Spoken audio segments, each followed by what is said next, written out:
You are one decision away from reinventing your entire story. Om Prakash Dhankar, who has worn many hats, from geography lecturer to BPJ National Secretary and Haryana Minister, has just released a fresh motivational guide titled Give Your Best. This book is designed to ignite purpose in every reader and show how ordinary moments can become extraordinary milestones. Dhankar reveals that this project has been a labor of love spanning the last 12 years. It all began with a simple yet profound line he wrote as a prayer. The soul is free. Let consciousness be free. Over time, he continued to polish those words until they grew into a full manuscript. And this is the part most people miss. That opening prayer is more than mere sentiment. As Dhankar explains, it isn't bound by any single faith or ideology. It's a universal invitation, a way of life, urging each of us toward clarity of mind, meaningful action, and the liberation of our deepest selves. One standout chapter focuses on the idea of a personal life mantra, a guiding principle comparable to the North Star that keeps you on course no matter how dark the night.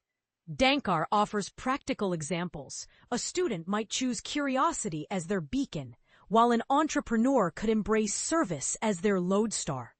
This philosophy of life, he argues, sets both the destination and the roadmap for achieving it. When it comes to balance, Dhankar turns to Buddha's middle path.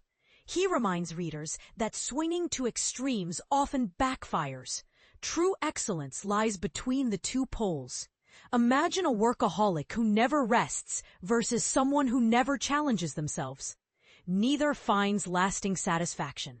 The sweet spot is somewhere in between.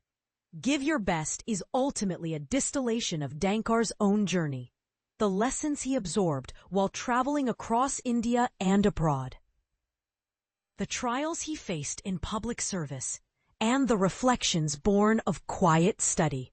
During his days with the Akhil Bharatiya Vidyarthi Parishad, he even published a black paper critiquing Rajiv Gandhi's 1986 education policy, a move that cemented his reputation as a fearless critic of the status quo.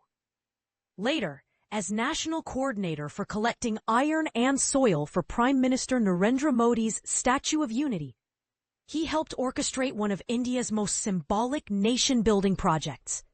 But before any of that, Dhankar spent 11 years in the classroom, teaching geography. Those early days of charting rivers and mountain ranges laid the groundwork for his deeply analytical approach to life's big questions. But here's where it gets controversial. Can a single universal prayer or mantra truly resonate with millions? Or does it risk oversimplifying the unique struggles each of us faces? Some critics insist that one size never fits all when it comes to personal growth. What do you think? Is a life mantra essential to keeping you on track? Does the middle path really lead to perfection? And will you embrace Dhankar's creed? The soul is free. Let consciousness be free. Share your thoughts below and let's spark a lively debate.